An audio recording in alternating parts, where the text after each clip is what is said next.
on Wednesday, April 15th, and at this time, we will call the meeting of the Sugarland Animal Advisory Board to order.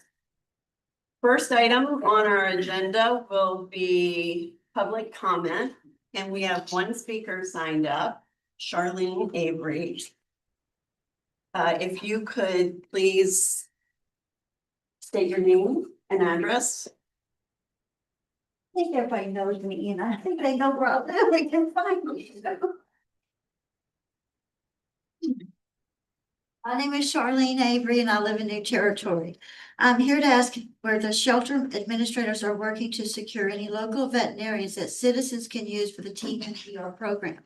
I've been caring for community cats for 9 years.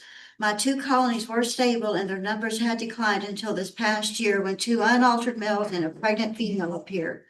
I've asked residents in the area for assistance. One gentleman said he would take the mail. I've printed out tips for socializing ferals and have given that to him if I'm successful in trapping him. I'm hoping to get the female before she has the babies.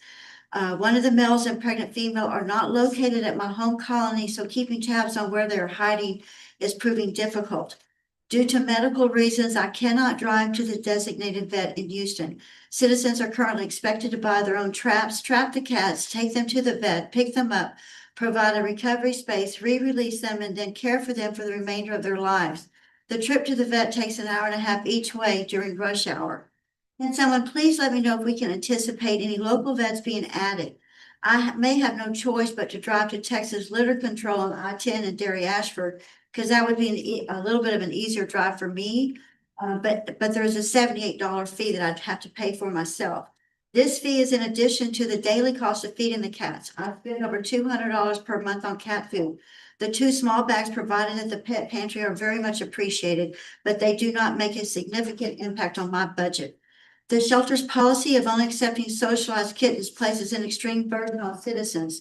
Is there room for compromise? Would the shelter be willing to accept trapped cats on the morning of scheduled surgeries with the shelter staff transporting them as they do anyway? Perhaps the shelter could keep the cats overnight inside the trap, provide food and water in the evening inside the trap, and the designated trapper could collect and re-release the following morning. I would like to know how successful the TNV program is and how's it going, and how many new cats are in the program, and can the shelter assist with our efforts? I also wanted to inform you that THLN will be presenting to our state legislators a law designating our valued ASOs as first responders. Last year, our efforts failed to pass, but they are trying again in 2027. Our ASOs are often first to go in and are trained to de-escalate when an incident occurs and dogs need to be secured. They really need this added protection. If anyone's interested, you can reach out to THLN to see how you can support this effort if you want to check into that. I think it's wonderful. Thank you. Thank you. And if there are no other speakers? No, Chair, there is none. Thank you. Then we will close the public comment section of our agenda and move on to the minutes. So in consideration of the minutes that have been submitted for our February 18th, 2026 meeting, is there a I still move that the minutes be accepted as of February 18th. there a second? Second. All those in favor? And with that, we will move on to the administrator's report with Melissa Hobson.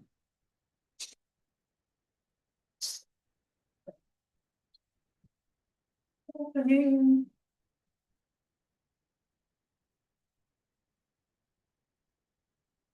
Okay. I wanted to start off just following up on some things that we discussed last meeting. So at the last meeting, the board made 3 recommendations and I wanted to provide a direct follow-up on each. The first is licensing. The board had recommended we explore pet licensing. We have been actively working on that. We agree it's a good tool to reunite pets and their owners. We've been researching peer cities, evaluating third-party platforms, and developing a fee structure. We're hoping that we can get this before council so that it can be in place for fiscal year 27. And I will go into more detail about that later in the presentation. The second is KPIs. There's two key enhancements that I'd like to go over in the presentation. So we've moved from our static monthly reports to a live dashboard. We also have incorporated per capita calculations in our reporting. Both of these give us a much more accurate real-time picture. And again, I'll walk you through that dashboard later in the presentation. The third recommendation was improvements to the volunteer program.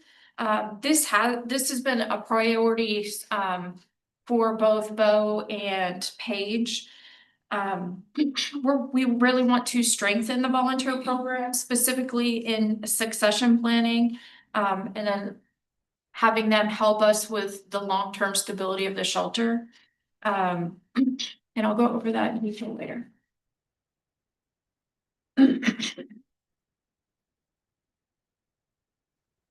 Okay. I know I went over this last time. I will just go over it again briefly because I know that people are still getting a lot of questions about this. So I just want to clarify how things get on the agenda.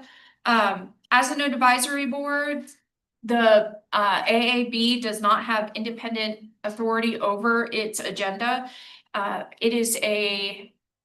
It's provided, the input is provided from staff at the direction of the city manager.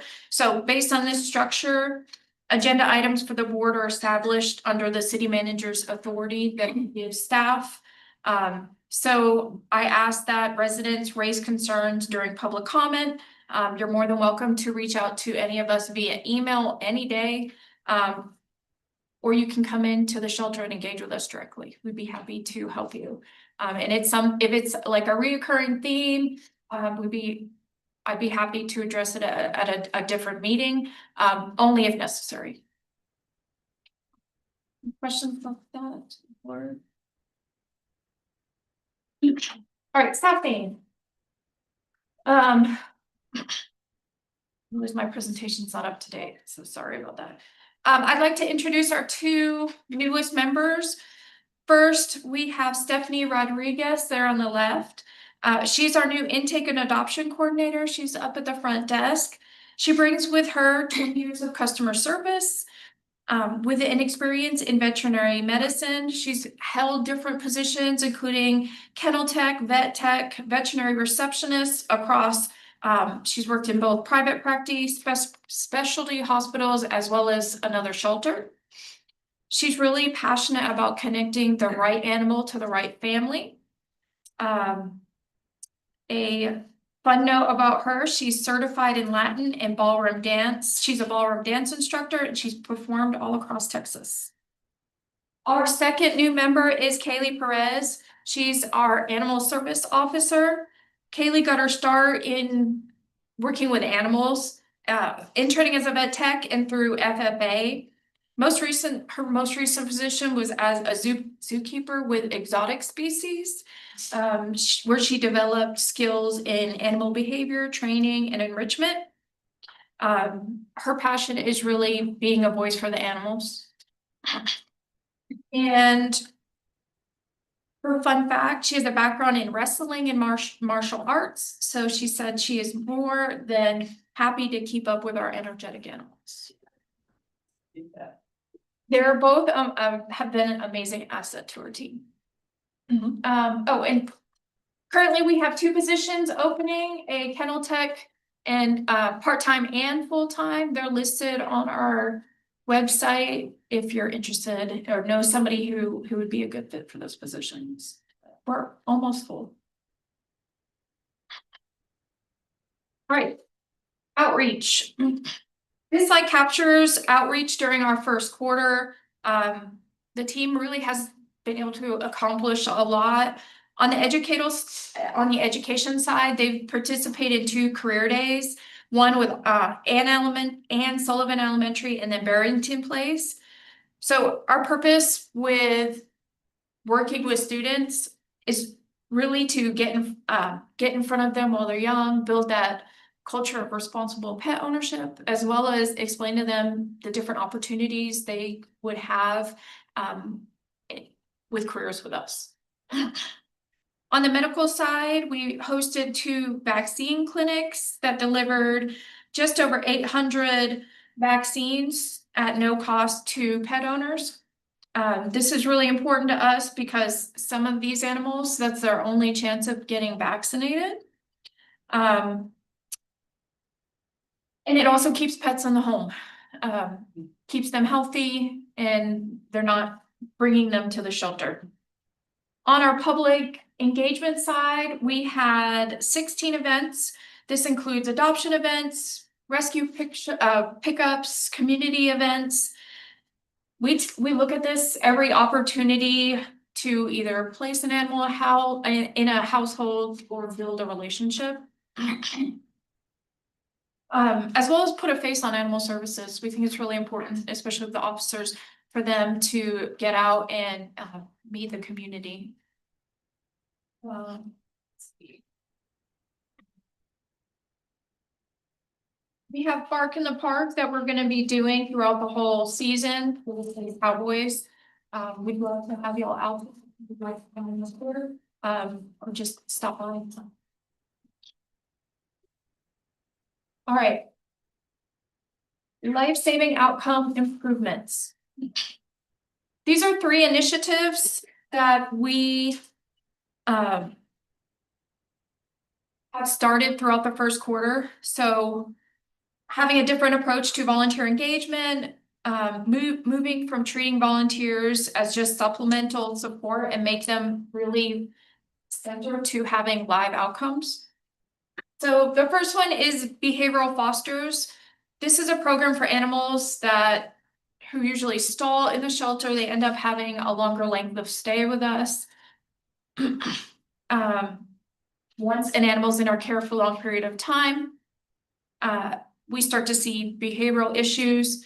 So this gives an opportunity for those animals to be placed in a home environment, which will give us a more accurate idea of what they're like in a home, because their shelter behavior is often very different. And this is something I really invite all of y'all to consider. The second one is bottle baby training. This is for our neonatal animals. They're our highest risk. I think we really saw that last year during kitten season. So they take a lot of around-the-clock care, and training volunteers to provide that care at home, it really expands our capacity, and the outcome for cats is much higher. So the third is the volunteer development plan. Historically, our volunteer program was the equivalent of 7 full-time employees. As we move into the new facility, our capacity is going to at least double, but there's no guarantee for staffing increases. So formalizing our volunteer program and the role they play is really important to us, and we want to get ahead of it before the new shelter opens. Some of the recent wins for the volunteer program, we restructured and changed kind of the guidelines. So we had volunteers sign an acknowledgement expectation policy. We revise shifts and better impact. We hold bi-weekly animal advocacy meetings. We establish a vet tech externship for volunteers who meet a certain amount of hours. We provide uniforms, and then we have our Yappy Hour events. Our goal with the volunteer program is that 80% that sign up and actually start, we retain, and that we fill at least 80% of the shifts, and improving our satisfaction. So we send out volunteer surveys throughout the year. The previous one, we received 3.8 stars. The goal that the staff has set is to get that raised to 4.5 stars by December of 2026. We're targeting recruitment at early retirees, stay-at-home parents, as well as corporate groups.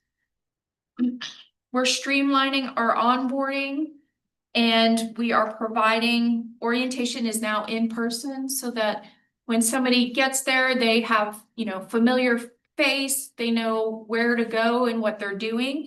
And this Thursday evening, we're holding our first in-person voluntary orientation. All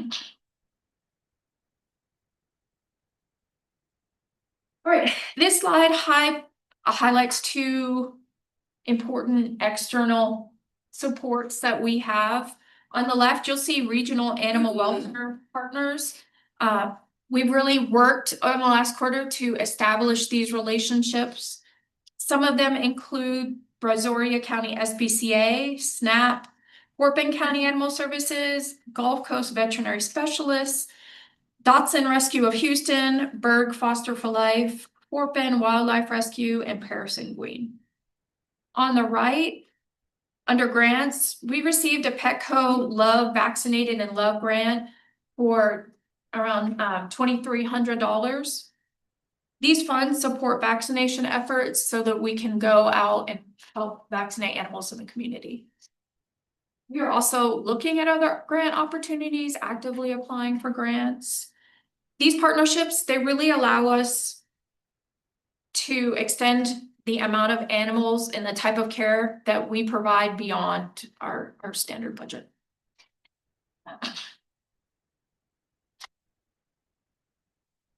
One of our another new partnership is with Canine Resorts. They are allowing us to offer on a weekly basis to bring in a shelter dog where they spend several hours just during the day off-site at their luxury pet hotel. During this time, they're not in a kennel, they're participating in supervised play groups. This is fully off-site, outside of the shelter. It's really important because shelter stress on the animal is cumulative. Even though it's a boarding facility, it's more of an at-home atmosphere. It supports that transition from shelter to being around people. It's also a soft marketing. All of these people that are they're great pet owners, bringing their pet here every day. And then it's getting our dog in front of them. So there might be some adoption opportunities.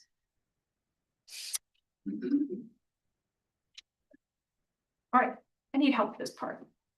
We'll go over our key performance indicators. I'm going to pull our dashboard. She's going to pull it up live so I can show you all how to use it.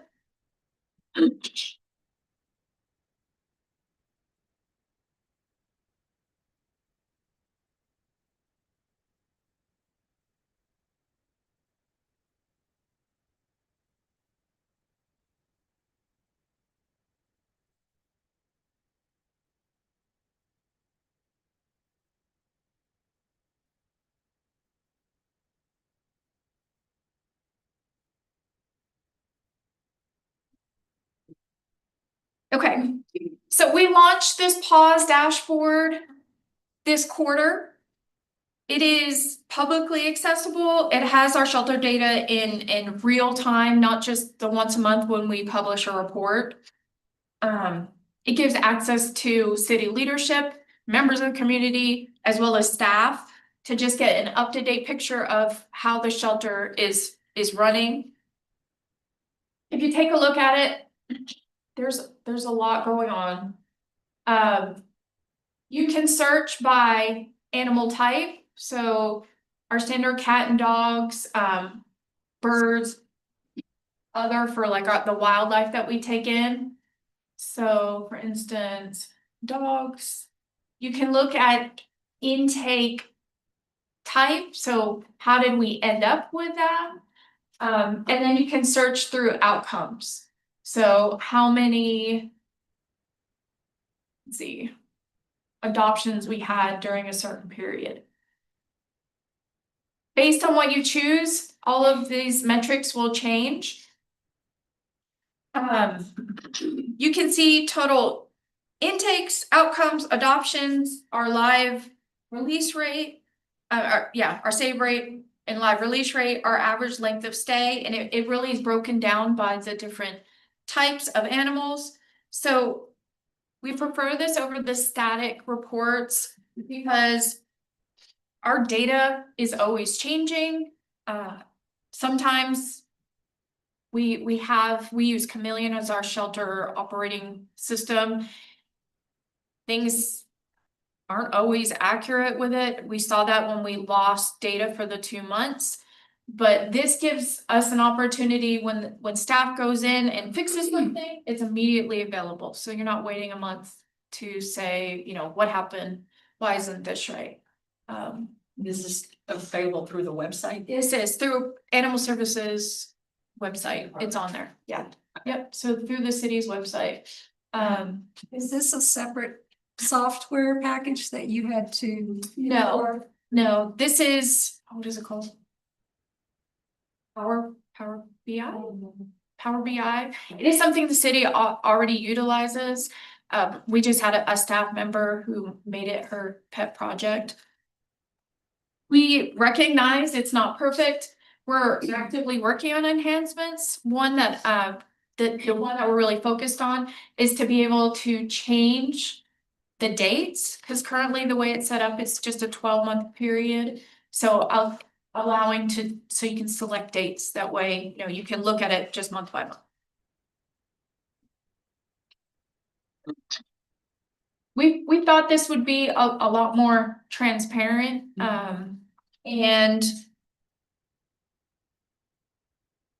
I guess the other side note to this, because we recognize that there was a huge data loss, we're actively changing to new shelter software. Right now, it's just caught up in contracts. As soon as that is done, we will be switching. Is it very expensive? It's cheaper. Yeah. Which is Talking, okay, it's that's- user friendly, a lot more user friendly than Chameleon. All staff will be trained on it. Currently, just a certain amount of staff are trained on it. So when all staff are trained on it, they have the ability to put in notes for their behavioral health, and the expectation that when a staff member has an interaction with an animal and has a question or concern, that it is immediately put in there. Right now, we just don't have that. And it, as I said, it's cheaper, it's cloud-based, we're not gonna be losing information. Staff can be at home, pull it up on their cell phone and look at it anytime versus here where we have to have it like on our laptops or be on a city computer. Do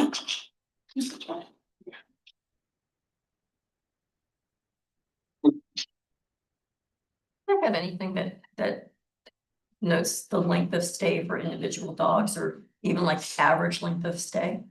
We could work on it. What I was thinking was the dogs that had been there for 1.5 years, if there was a way, like if the general public looked at, they could bump them and just kind of say, because you said it goes 12 months. Well, we've had dogs that have stayed longer than that. And we've always there for 3 years, you know, and got adopted, but just a way that they could look and see who the longest resident was. Is there a way to? Let me talk to the person who designed it. We can see. I don't know if it's possible, but we're gonna look into it. Oh, yeah. Answer my question. Yeah, but you can't filter that part out Okay. by individual animals, so, and I don't know if that's possible. Check. Okay. Now, let's look at, my per capita, go back one. So this introduces a new metric that we haven't previously used. I want us to become really familiar with it. It will just be released typically like once a year where you're gonna see dramatic changes. So this is the per capita rate or PCR. Rather than just giving y'all a raw number of intakes, PCR, it measures intakes or outcomes based on every 1,000 residents for the city of Sugar Land. It's a really easy formula. Why does it matter? Why is it important? So the raw numbers alone, it can be misleading. If intake goes up, it could simply mean we have more residents. If it goes down, it could be more residents. But PCR adjusts for growth. It allows us also to make meaningful comparisons with peer cities. And most importantly, it tracks whether our programs are actually making a difference. So when we're looking at this data, a lot of, it's easy for a city to say, we have a 95% save rate. But are they not taking in animals? We could compare our per capita intakes with theirs, and get a more meaningful outlook, like on it's easier to compare. So taking a look at our numbers, just to note, beginning in May 2025, that's when Mark and I came on board, we switched to open intake. So the numbers for last year, that's why we're seeing kind of a greater intake, and we expect it to probably even rise more this year since it'll be a full year. But this just means we accept animals regardless of capacity. So when you take a look at the 2025 PCR, you see that it rose above both 2023 and 2024. And that is because we had become open intake. We weren't turning animals away. I want to highlight the PCR for euthanasia in 2026. 2025, it was 0.26. So for every 1,000 residents, we were euthanizing 0.26 animals. And what is important about that, that's the lowest record we had in 4 years. Also, alongside that, we were taking in more animals. So what these trend lines reflect is that as a department, we're increasing our capacity and as well as improving our outcomes. Have any questions about that? All right, let's look at Q1 dogs. So in terms of raw numbers, intakes were pretty consistent across the 3 months. Adoptions, we saw the strongest in February. Return to owners, strongest in January. Our transfers were low, but they were present. This is something we're actively working on, as y'all saw in the previous slide with the relationships we're building. With a year-over-year comparison down here, this is where you start to notice our intakes in the same period in the first quarter of last year increased by 65%. This is a reflection of that open intake model. And then what else would I want to say? It's important. I guess the takeaway I'd like for y'all to have is being open intake is really puts a lot of pressure on us. But right now the team is really responding and we're seeing a lot of positive outcomes for animals. Okay, Q1 cats. I'll be upfront with you. This slide requires a little bit more explanation. In January 2026, we changed how our trap, neuter, vaccinate, release program worked. Those animals are no longer coming into the shelter. So I had to adjust the numbers based on that.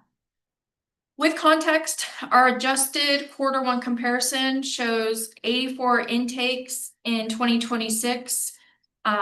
If we adjusted, so basically what I did was I took all of the cats we took in 2025 and removed those that were TNR cats. So we're seeing the actual amount of cat intake. So looking at that, we had a 29% increase in cats. Adoptions was up 22% per owner. Our reclaim for cats, that's historically among all shelters low. It's definitely somewhere we can improve, but not too alarming. People typically don't get their cats microchipped or go looking for their cats when they're missing. So March really stands out. We have 43 intakes, 23 adoptions, and 14 transfers. But this is expected. It's spring kitten season. We expect those numbers to continue to climb. So the TNVR, those adjustments, it's not an attempt to make our numbers look better. It's more of an accurate way to compare the year to year. So question. We'll go over cats and our cat policy slide. All right, this slide covers two metrics. For Q1, our live release rate as well our volunteer hours. So our live release rates for January were great. January we had 96.7, February we had 90.24, March we had 92.86. So every single quarter it exceeds that 90% threshold. That's what the shelter industry considers a high-performing shelter. And we exceeded that each of the months. On the right are our volunteer data. You can see that on average, the amount of volunteers we're having per month is stayed pretty much the same between 39 and 45.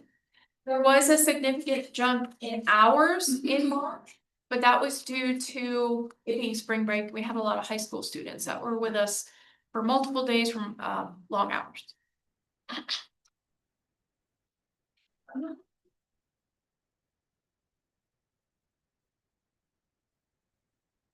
Right, our donations.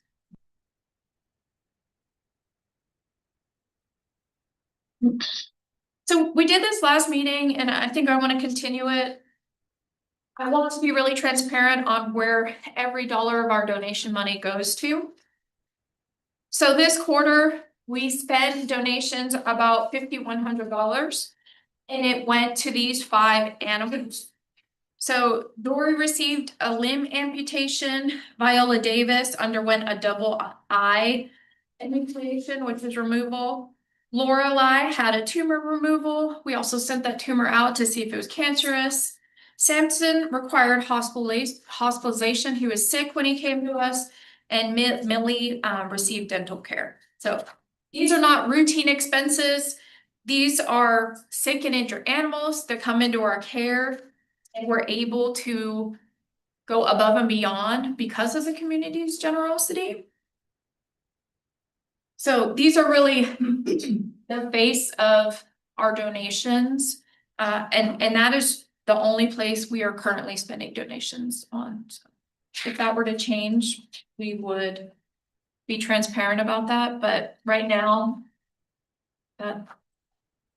we find that is the best use of funds. Yes, We have, I don't recall offhand what the total of our donation fund is, but do you feel that we have enough in there to cover the medical cases that you choose to spend the money on? Or are we at a deficit at some times? yeah, so at previous years, they allocated more to be spent than that was coming in. Even this year, the way that the budget, because I came in after budget, those decisions had been made. I think we're taking in, and don't quote me on this, but around 20,000 a year, but they pulled 56,000 to be spent. We're adjusting that for future budgets, so we want to only spend what we take in.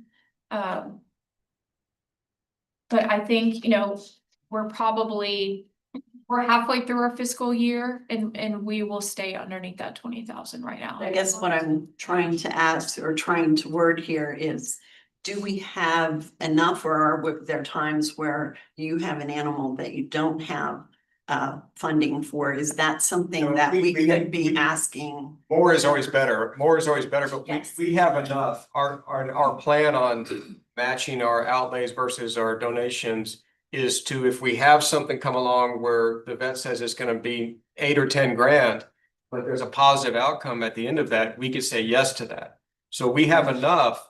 Luckily, we haven't got those yet, but if that happens, we don't ever want to say no because we don't have enough, right? So if we're judicious with our spending now and make it more realistic, it's like an insurance policy. That way, when something really bad happens, we could say yes, or otherwise we would have to say no.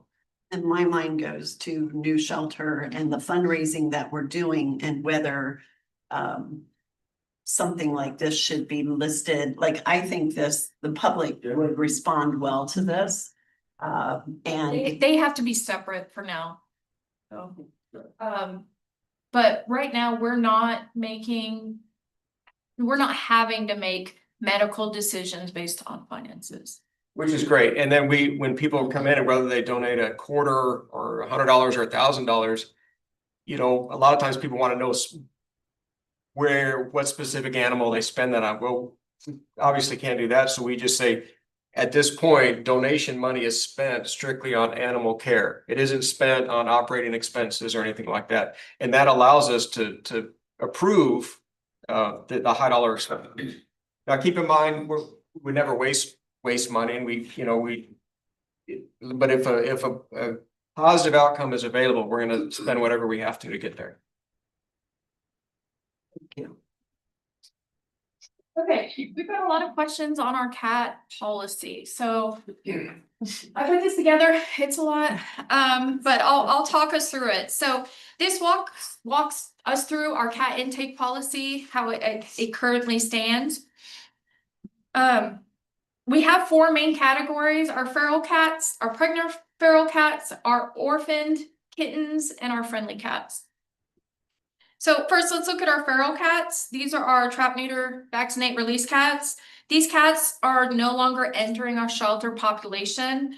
This is kind of industry standard. It's very stressful for them to enter the shelter. So we have developed a pipeline where they can go directly to the vet, get the care that they need in return to their colony. So these cats do not come into the shelter unless it's an exception, like a court ordered situation, or if they're sick or injured. We're not going to let them, just suffer. So the second is our pregnant cats. This is the one that we get a lot of questions about. So when a pregnant feral is encountered in the field, the resident really has 2 options. They can take it in and just start the cat into the TNVR program. If they're wanting them to have the kittens, we ask that they leave mom there to have her kittens. This is because removing a pregnant female causes significant stress. It can cause pregnancy complications, litter abandonment, failure to thrive. So, and then after, if that is the choice the resident wants to make for their colony, we ask that they trap all of them when they're done weaning and bring them in to get altered. At that time, mom and the babies would be evaluated for their temperaments. If they are friendly, we would just keep them and get them adopted out. If they are truly feral, then they'd be returned to their colony. But with these cats, it's really up to the resident and their colony whether they are willing to terminate that pregnancy. The third is our orphan neonate kittens. So if a mother, we just need residents to be sure that the mother is either there or not there. We often ask that they do the flower ring method and kind of look for paw prints. But if people are hovering, they're often not going to come back to the kittens. With orphan kittens, if mom is still there, we ask that the kittens stay with mom until they are weaned. This gives them the best chance of survival. There's so much stress and sickness in the shelter, and we saw, especially during kitten season last year, I think there was only like a 50% survival rate, and that's the way it is in shelters.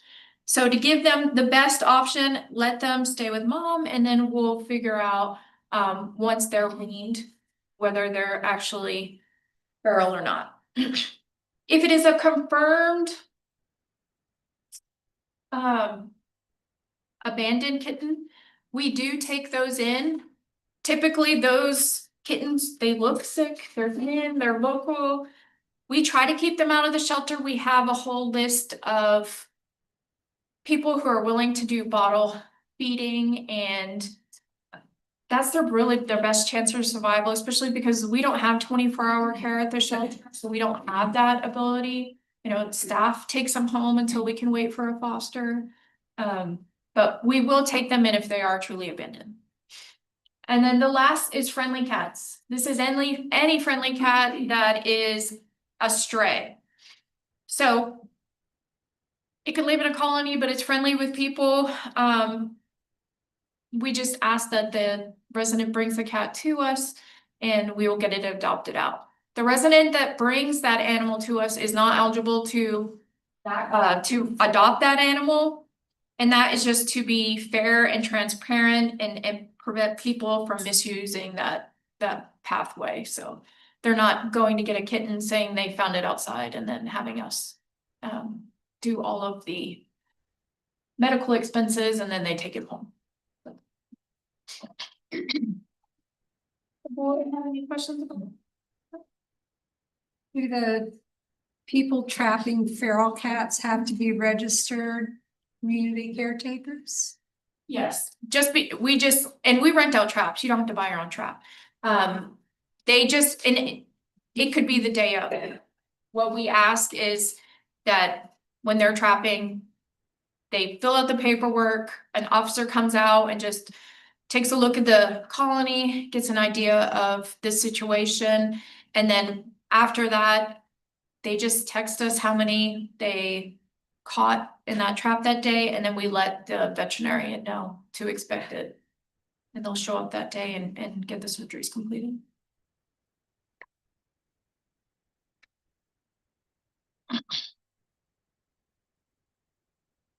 All right, there's a lot on this slide. So we talked about licensing last meeting.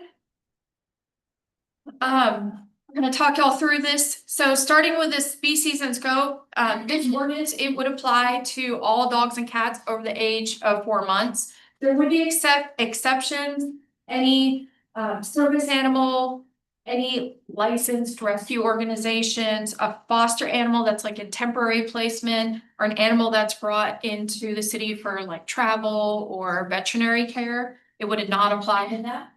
So for licensing requirements, residents must provide proof of a current rabies vaccine. They must pay all the applicable fees.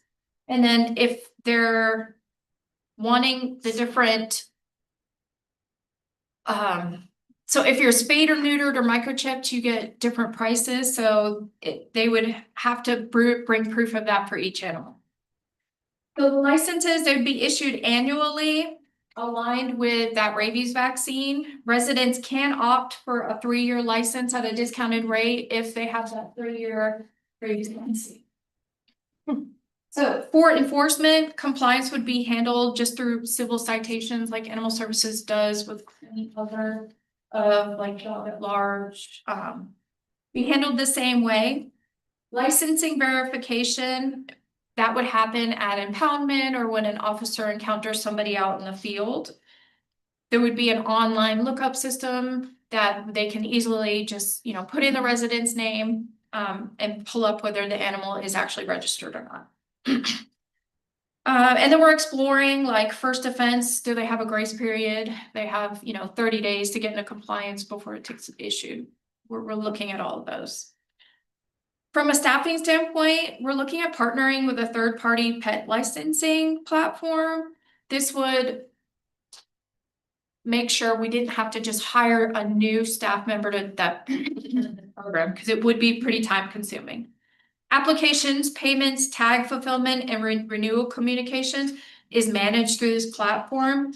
And it really would take away any dedicated time for staff members. Instead of being somebody's full-time job, it might be, just looking over the program a few hours a week.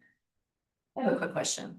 Yes. Just from a logistical standpoint, would it make sense to give since a lot of these requirements are veterinary care, would it make sense to have the veterinarian that is caring for these animals be able to issue that license and pay through that rather than Yes. having, okay. Yes, That's- so we're looking at a company called DocuPet. Mhm. And they have options where any resident can go into their website and fill it out on our behalf. And it becomes, they create a website for us, so it will be on our website. And then there's also the option for them to do it directly at the vets. So, and for those that aren't comfortable, there'll be the option to come in and the staff will be able to help you walk them through it. So, and they issue all of the tags. The great thing about the tags is, they have their own, barcode that, or QR code that you can just, and if the pet is lost, you can just scan it, and whatever information the owner has, it will, they approve to be public will show up, whether it's name, phone number, email address, but the resident chooses that. But this prevents people having to find somebody with a microchip scanner. So somebody can be returned easier in the field. Right. Melissa, Yes. Joanne, is it in our thoughts that when we adopt out an animal, you know, how we pay for spay, neuter, microchip, whatever, that we would pay for the additional licensing or? Yes, it would be just a part of the adoption, built into the adoption piece. So based on benchmarking, our proposed fees, or I've tried to be competitive.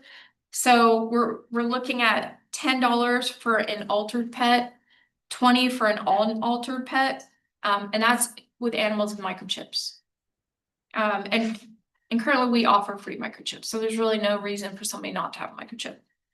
If they choose not to have a microchip, it would be $15 and $30 respectively. There's also discounted rates for those that are doing the 3-year. And then we're looking at low income households and senior owners over 65 paying $7 a year annually.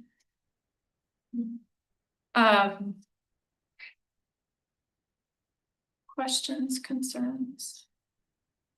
I can only take it from the board.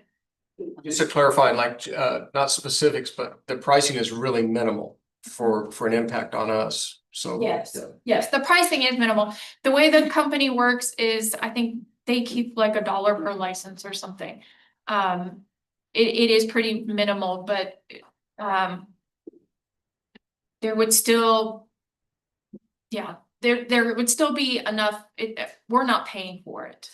And I think that the reunification rates would be worth it. Is that historically in cities that have this program, is there a significant difference in the licensing? I'll be honest, I'm not a huge fan of this. I mean, I think We're not. I'm not, because I think I know the costs are very reasonable, but even just trying to get some people to either microchip or anything extra, I just think adding something else onto it, onto pet ownership is so expensive, it's becoming a luxury, and I think the more requirements that just keep getting piled on, the less.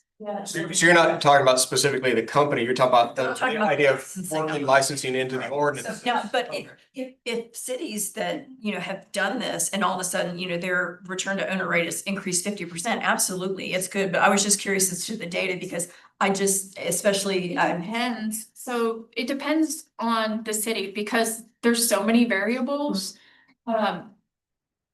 Some cities, in order to run this, you really need a person just to run it. And if you're not using software, they're not going to see a whole lot of benefit. Using this company, it really makes it takes the work out of it. In terms of staff time and for the owners, they can do it anywhere, they can do it at their vet. It can be, part of the vet fee. They can build it into their rabies vaccine. How much is it enforced varies by city, and Right. so it is really hard to tell. I was just curious to see if it's been beneficial. Yeah. So. the cities that we were looking at, they say it is, but the data, I mean, I don't know that it's scientific. Right. Other. Can I get an idea of who is in support of it? Because if we are in support of it, I'm going to start working on this with legal, because there's a long process working with legal, has to go before council. Can I get how many hands are in support? In support? Yes, we support it. 3? Number 4 on the screen. Oh. Right. Any other questions on that? Do you have any, Dr. Bender, any, like, what have you seen? It's just hard.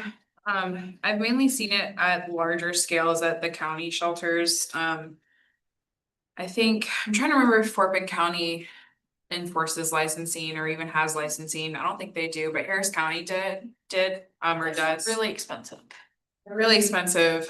And I don't see I mean, she already kind of spoke on the 2 things. It's the difficulty of enforcement, which I know you said that with the company, it's supposed to be a lot easier, but increased costs, and it's just kind of, if we're already having issues enticing people to microchip or motivating people to microchip, it's kind of, I don't know, like, to me, microchipping already kind of serves that purpose of like rehoming the pet, or not rehoming the pet, excuse me, reunifying the pet with the family. And it begs I don't know, I have mixed feelings about it, because if the licensing, like, is it more of just like is it to make the city's job easier, like, what's the main driver? Is it to make the city's job easier, or is it to keep the animals? And I don't know. I think one of the things that we've discussed in the past when we were talking about this issue is that it does help with the budget planning, because it's going to give for those who are willing to participate. And I think at the time we talked about it before, some owners may feel that you're intruding because you're charging them a licensing fee. However, especially as demographics change in our city going forward and things like that, where not every pet owner is a homeowner, and it can provide additional data for city budgeting, so we know the number of animals and we can anticipate increases, decreases, that kind of thing, in the kind of animal world and with our residents. Now, that's only as good as those who are willing to participate, but like most licensing things, it doesn't matter until you are in trouble with, or I don't want to say it like that. It can be for cases where where people are not taking care of animals, they're not licensed, they allow animals to run wild or at large. Having them licensed was one of the ways that we could, if you have animals that are running, it was one of the ways that an animal could be identified. But anyway, I think the biggest reason we considered this in the past was really around budgeting, and if people were voluntarily willing to, for a minimal fee, to let the city know that this animal lives here, you are able to then plan for some of the more social related things that we're talking about with a new shelter and going into the future. They're free spay and neuter. What numbers are we looking at? How many animals do we anticipate may need services like that? The licensing could give us information for those things. And I think that was the biggest reason for me for considering this in the past. I really think that there is a lot of unknowns, and I think it's kind of unfair for the board to have to make a decision today regarding lack of knowledge. To me, it's like another tax, and we are supposed to be asking the constituents to donate or consider the new shelter, but then, well, wait a minute, you also have to license a dog or cat. You know, I think we need to have more information. We need to check our priorities in the next 2 years as to where all of this money is coming from. That's why I voted against it. I really don't think we have enough knowledge as an advisory board to say, yes, we're for it, just because we have to vote for it. And What information would you be looking for? anything. I mean, other than a video up there and this is what we have to do. I mean, you're asking a constituent to possibly donate for the new shelter, which we have a major shortcoming, and you know that. We have microchipping, which is very costly, plus we have licensing. Who do you offer microchipping free? Well, not for all constituents in the city of Sugar Land. All residents within city. You can counter me whatever you would like. That is why I voted against it. I agree with you. Have free microchipping and people don't even do that. You have free vaccines, people don't do that. So This would make it enforceable. So. I just, you know, Enforce it otherwise. I'm just wondering how, well, I guess the veterinarian can refuse care to someone that is unlicensed, but then they may walk out the door and then that animal doesn't get care because now they're. It wouldn't affect licensing in terms of. Well, I'm just wondering about the how are you gonna enforce it? Because I mean, I was talking to somebody the other day, driving for 10 years, never had a license. You know, I mean, how many people are out there that don't have a driver's license? I mean, honestly, It's just like that. until they get stopped, nobody knows. That's how the enforcement is envisioned at this point. We're not, House to yeah, house. it's not door to door. It's basically when a dog is impounded for running at large or after a bite, and then they were required by ordinance to have licensing and they're not, then that's when the penalty or whatever Right. is imposed. So yes, and I hear your concerns. It costs money, but we have to project into the future that Sugar Land is growing, right? It's surrounded by other agencies. And so what steps can we take to encourage responsible pet ownership? So And I think that's the goal here. It's if not- we were able to say, you know, Friendswood did it and they never had licensing and now they've been requiring licensings for 5 years and all this great stuff has happened. I think that you can't argue with success. But if we're sitting there going, man, we don't really know if it works, I think that's going to be a really hard sell for people. So that's my thing is, I mean, and I with Barbara, or table it, or I'm sorry, Marion. No, no. Just table it and let's see what the data says to see if it's worth it, because this is, I mean, when you think about how many people are in Sugar Land and how many pet owners there are, and then, you know, so what about the feral cats? I mean, are they gonna, you know, I mean, I just. Are y'all interested? So if we were looking at the ordinances of requiring spaying and neutering and microchipping, is that something y'all are interested in? I am absolutely a fan of that, but I think you're gonna have people that wanna breed their dogs and, you know, the uneducated ones that don't realize how, you know, many strays there really are, you know, or sell them or whatever. I don't know. I mean, I'm a big fan of the microchipping and spay and neuter because there are too many, but. It sounds like the main benefit or the main appeal to the city is like you want the information that this ordinance you'll glean from this ordinance. Unfortunately, a large portion of that information you're not going to receive because a lot of it's going to be the irresponsible pet owners that aren't going to fulfill this, that are keeping too many animals, that just, Sure. that are not, that it's the ones towards the end of the spectrum where like they're just truly objects to them, or they exist, so they showed up in my yard, and you know what, I toss it some food every now and then, like they truly don't care, and they're not gonna go this extra mile, even if it's only $10 or 10, 20, whatever.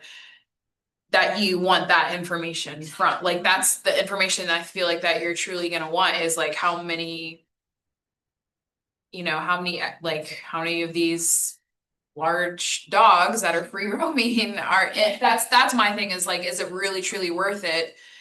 Because I feel like the information that you really want, you're not gonna get, because those are gonna be the people that are like, that aren't gonna offer that up to you. I think I was more looking at it, They're gonna do it, are already doing the microchipping. I was looking at it more as, encouraging responsible pet ownership and giving us a means to enforce it when they don't.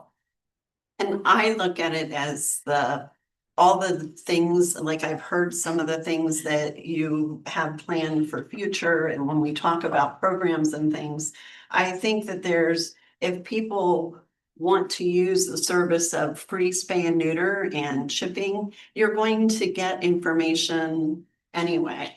And if they want to participate in that, then you're going to collect the information and have information. If you're helping them, there's not a place any of us go to receive social services where they don't collect our information. And that would give you an opportunity to know how much money we have to allot for programs like that going forward, or that we should be allotting for. So I really think that's the biggest benefit of this, and the people that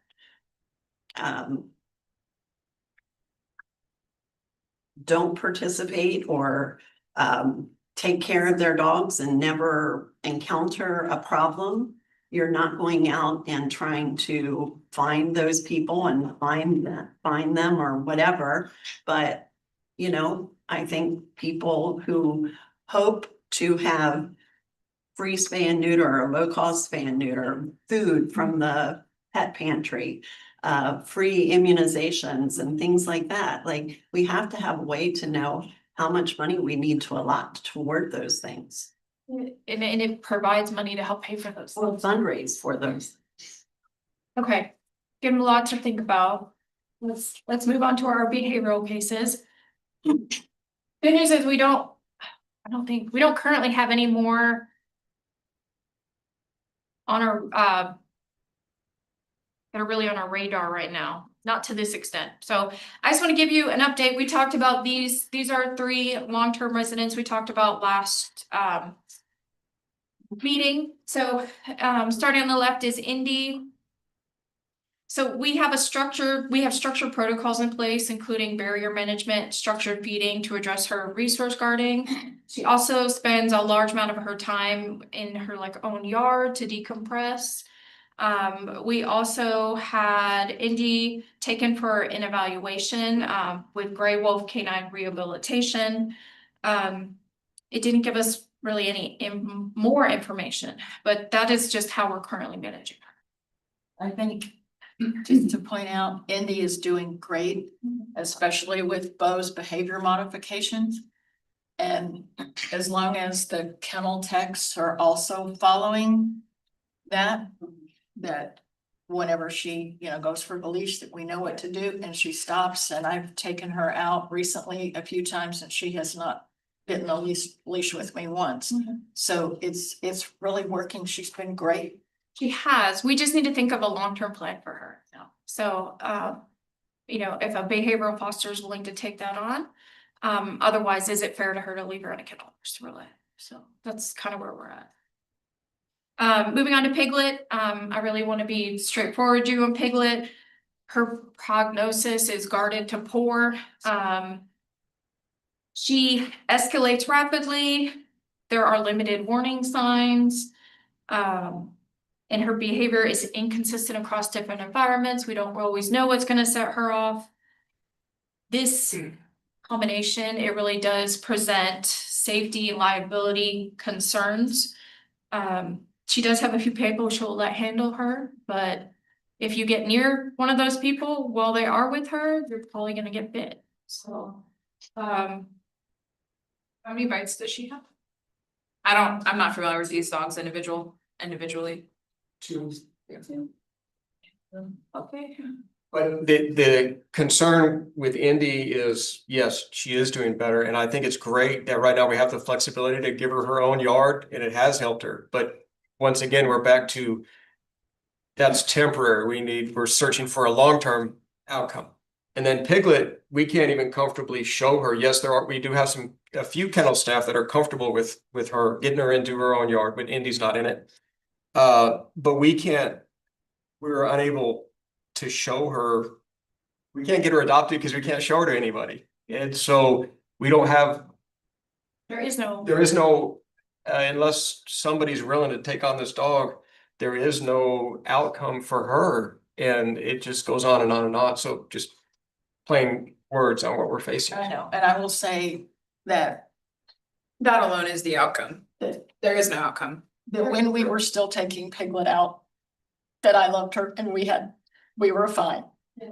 And I didn't realize, the things that were being said and whatever, and I did witness the other day a male staff member in the Sally part, and I heard a low growl and whatever, and I said, who was that? Somebody said, yeah, it's not good. Both of her bites were in completely controlled situations.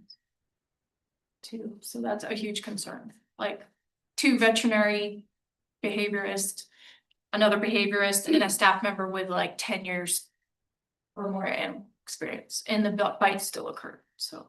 So I guess we bring these things up to show the challenges, but also I don't even know what it would look like for Piglet, but if you had a great retired behaviorist that had a 10-acre farm somewhere, and maybe we could overcome some of the concerns. So, and I don't mean to be flippant, but we don't have those people coming into the shelter. So that's our challenge. So if you know anybody, we're willing to entertain any possibilities to find something safely. You will not find anyone. Yeah. Keeping this dog is cruel. Yeah. People need to put their emotions aside and do what's best for this dog. And I'm not speaking specifically to either. The feedback we're really getting from the community is that dogs' lives matter, no matter like whether they bite or not, they need to be alive. Human lives will always be more important than animals, and some animal rights activists will overlook that and will refuse to acknowledge that humans' lives matter more. But humans, and I'm saying this as like I made this my career, right? I actively choose to spend more time with animals than with other people.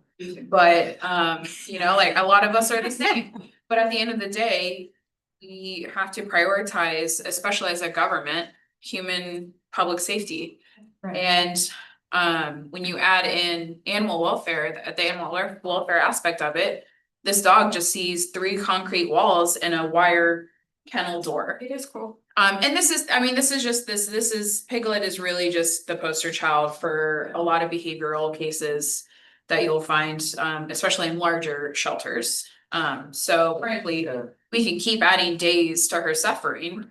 But really the most humane thing to do would be to go right back to the shelter and perform humane, or take her to a vet to perform humane euthanasia. But with all the paperwork and the red tape that citizens and some of us are putting onto you, you're unable to do that, and that's frustrating. I would just say there's a handful of people that reach out to council and city management, and they're very loud against any euthanasia. I just ask that those that care about these dogs and what their lives really are, be this just as loud and reach out to the same. And I would add to that, the other thing we want to illustrate is that we don't have, like One size. a one size fits all. Thank you. We want to treat each animal individual and say, okay, let's put our heads together. Let's get creative. Can we this? Can we that? So we want to always have like a individualized approach. We don't want to just be that facility that just makes decisions willy-nilly, right? So we really internalize and try to balance all the competing interests. But at the same time, as time goes on, your decisions get fewer and fewer, your options get fewer and fewer, so. What you're practicing is called a case-based approach, excuse me. And as a smaller shelter, you're capable of doing that. Sure. When you expand, it's going to be more difficult to do that, especially if you're not going to expand your staff at the same rate that you were going to expand your shelter capacity. So it's great that Sugarland is currently doing that, and that's wonderful. And I see the hard work that is coming through. I mean, all these detailed notes that I have never seen personally at a shelter that I've worked at, because I've worked at higher capacity shelters for the majority of my career. I'm just looking into the future. You're not going to be able to maintain this. And so citizens need to adjust their expectations and their perspective, because this is not sustainable for what is in the They future. either have to be willing to pay more in taxes so we can fund this, or they're gonna have to let them go and not make them suffer. Yeah. But if that's what you're saying, we need to do as the people that care about these individual dogs and just dogs in general and cats too, is if we need to escalate to the people above, then we'll do that. Our hands are tied with them. And so that would be helpful. Well, I mean, we can't adopt Piglet out from everything I've heard and seen. We can't have that liability. And I love the time I spent with her, but seeing her live in a kennel the rest of her life, she's young. That's cruel. Like you said. And I think anybody that is not familiar with dogs. Yeah. If they're really gonna stand up and object, then they need to be willing to take Piglet and Yeah. put them in the car with their granddaughter. Right. And if they're cool with that, with their history. Yeah. Then we'll listen. Yeah, I mean, They don't know these dogs. They don't know the dogs and they don't spend the time, and that's the problem. You should really just live stream her kennel, so that like you can just Yeah. watch the kennel. What is it? It's the kennel She's a kennel crazy, kennel craze. or Yeah, that is actually not a bad idea, to be honest. I mean, they have the eagle cams. I mean. I mean, and honestly, what's frustrating is the loudest people are the ones that will never set foot in the shelter. Right. And that's the damnedest thing. Have Ethan walk by. A touch on Panda real quick. So we had Panda formally evaluated. Her biting behavior is really assessed as just frustration and arousal. It's not aggression. So we're really trying to work with her. The problem is it's the shelter setting that sets her off. So we desperately need a behavioral foster, or she's gonna be in the same position as the other very shortly. How old is she? He's a him, right? Panda, they're young. She's young. Really, I'm sorry, I didn't mean And to. Panda Boy. Yeah, Is Panda a boy? Yeah. there's a boy. I'm so sorry. And it doesn't care. Almost 2, I think he's about 2. Yeah. Don't quote me on that. Yeah. They're all 2 to Oh, 3. wow. They're Oh, all are 2 they, to so 3. they're all young? Yeah, Indy might be a little bit older, like 4. But they're definitely past the puppy stage, so. Yeah. No, but I meant young adults. Yes, oh, yes, they're That's what gonna, I'm talking, Yeah. I'm sorry, I just, yes, ma'am, no, they have a long, I mean, they got a long time in the kennel ahead of them if that's where we're forced to do so. I just rescued a dandy that was put on the website in Magnolia. And the little Facebook part of him saying that he was aggressive. So he was in the kennel, he had bitten dogs. One was a kill. Now, I know a lot about Dandy Didman Terriers, and I applied for that dog, and they go, I'm not gonna let you have it because he's gonna hurt somebody and he's gonna kill. I said, no, he does not. And I will sign an attachment to your contract, but I will not come back on you with the dog. And I will take full responsibility. And I did that. So I put money where my mouth was, and I agree with the doctor. If you want to save these dogs, put money where your mouth is. And actually take the dog. The dog is fine. He's in a private home in Sugar Land. And I have seen him several times, and he used to have a trigger. And he no longer is demonstrating a trigger. Now, I did pay for a board and kennel for 15 days so that the trainer, who used to be a police officer, K-9 unit trainer, would be working with him. So I did put my money where my mouth is. That is something we're offering for those that are willing to take these behavioral dogs into foster is working with, we have trainers in the community that are willing to work. And I agree. If, we have all of the great programs in place that you guys have in place that we have not seen before. I mean, I'll be honest, right? And we have them in place, and yet people will go, you are a rotten shelter. No, we're not. We are state of the art. So you, Miss Person, put money where your mouth is and save these dogs. I totally believe it. Thank you for your time. 4 bite dogs. Yeah, Well, but there's Duke, right? No. That wasn't Duke's fault. No. No. Our last meeting, there were 4. Who was included last time in the there was 4, I think, slides. Maybe. They can have, Oh, Nico. Oh, Nico or Daisy. Nico. Brazoria County is willing to take some of our foster dogs and work on one-on-one with them, and they are no kill, and they took him. And they're trying to find him a home. Our thought process was like hopefully more rural environment or just a different setting. That We're trying to. they might have a clientele that would want that dog, and we, took some in exchange, so. I totally agree. I mean, dogs can be saved, people cannot. So we have to make decisions. So this is, I just want to ask again, if anybody is interested in serving on the AAB subcommittee for building the new shelter. We do have the $2.4 million that the Legacy Foundation's trying to raise. Our portion of this subcommittee gets together, and then Barbara represents that portion to Legacy. And I think right now it's just Barbara and Marion. And anybody else, if you're interested, I don't know how often you meet, but if y'all would get with Barbara after, it would be helpful, be very helpful. Thank you. Now for the fun part. The new shelter update. Okay, just to give you kind of a brief overview, we were doing CMAR, the type of project, it was CMAR, it's construction risk management. We chose a company that we were working with, but their price was just a lot higher than anticipated.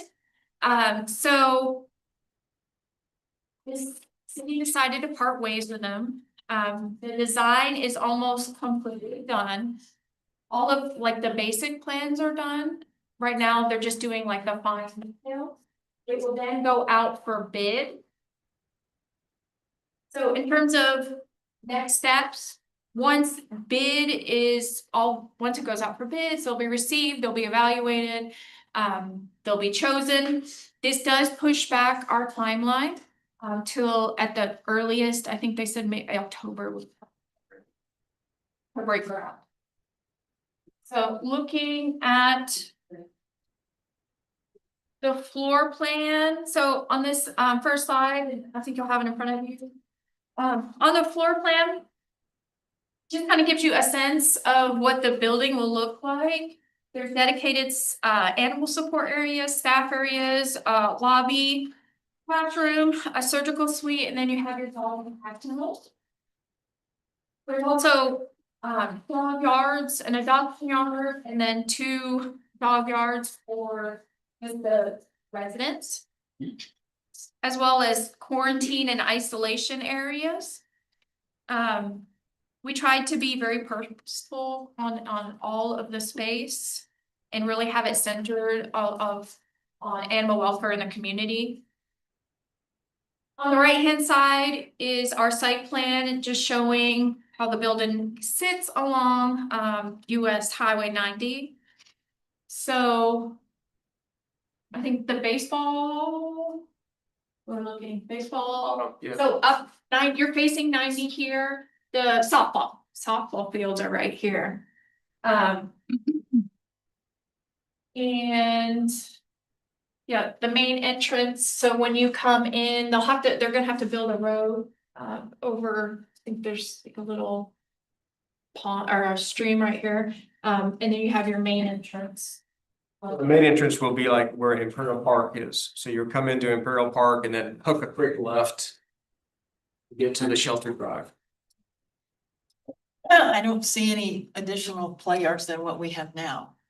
There's one large one and two small ones. Yes, Correct. there is, Yeah. Like the park plan is right here. the future, says future development, is that a play yard too? We're gonna use it as play yards. Until if we ever need to expand, it could be used for expand, but right now we're gonna use it as play yards. Okay. That was one of our sticking points, was we wanted to make sure that is graded the same, it's, whether it's turf or grass or whatever, but we want fenced, we want it. It may not be labeled as a play yard, but it's gonna be a play yard. We're not gonna have unintended swimming pools No. in the mud and. That was, yeah, It's so much fun. well, we went over that ad nauseum. How about, since the devil is in the details, will the gate and the gate joint closures be any better than what they are It was now? fixed yesterday, by the way. I know. The one over by the sound, they were fitting that. They're gonna be out of different material. Okay. You know, 20 years from now, I don't know, but yeah, it better be, Probably won't be that. Parking, yeah, so softball fields are jam packed. That was, So was this gonna have some kind of reserved for animal services? Yeah. so this was our concern. We tried to look at alternate sites, but this is what we got. We don't have enough parking now because, and I wanted to bring this up because employees park. Employees and volunteers, by the time we all park in the parking lot, there's not room. So to answer your question, the public parking is not behind a gate. As you go around the loop drive, there will be gates to block off the employee parking and the sally port, so no public access. There's initial parking spots. So there's just gonna be these Yes, here. if somebody does want to park there, that's one of those problems, but it's like discount tire employees park, Imperial Park and walk over, so we're aware of it, but that was just the reality of Is it. that where the volunteers will park too, where it says public parking? Correct. Now that's a starting point, right? Like, Yeah. we just have to see, but I'm not, yeah. Even think some of our staff, we even talked about, are gonna have to park over the bridge. Because, I mean, we had to make a decision, do we want animal space or parking? Yeah. So we chose Yeah. the, You can get a golf cart and. I think we'll be able to get a radiology machine sooner than later. With fundraising, I'm excited. I see 3 operating tables, I'm excited. Oh, just. these are the architectural renderings of the front of it. Right. We went with, this was a huge battle of what this was gonna look like. Originally, I swear to you, it looked like an Amazon warehouse. Yeah, it's good. Right. So, we try to make it really community centered. We have a huge awning up front for events. The classroom is right off the lobby. I think the door is a classroom right here, so, we can hold classes for the public. Is the awning, can you drive underneath it? No. My only remark is if you ever wanted to do so in COVID, drive-through vaccine clinics became really popular. So that would be my only it's not. We're gonna open up the staff, like the 2 and it would be a circle, so they'll go around the back and we do it at the south. Oh, Never mind. never mind. But We thought about it. but as far as the awnings, like even little things to get from the kennels to the front of the building. It's a wraparound awning, so when the days is pouring down rain, you could still get the dog some outdoor time.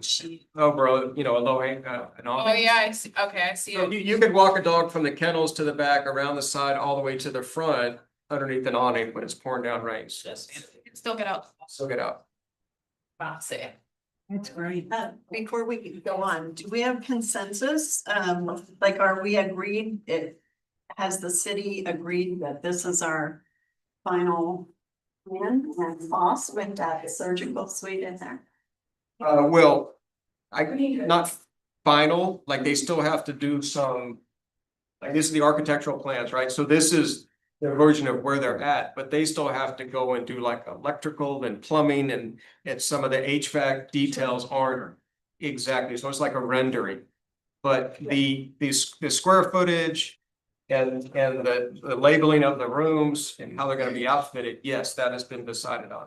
But these plans don't show like every single thing that may be necessary as they look at HVAC needs and plumbing needs and all that stuff that I don't know about. So what is our total square footage? It was 19 It's like 18 or 19. 19,000 roughly.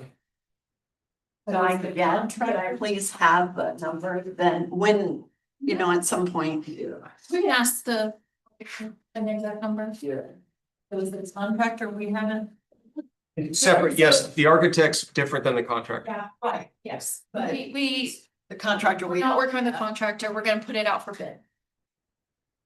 Okay, what does that do to our estimated leverage? October, estimated October, yeah. Brilliant. Oh. Thank you so much for this. Okay, our next meeting is Wednesday.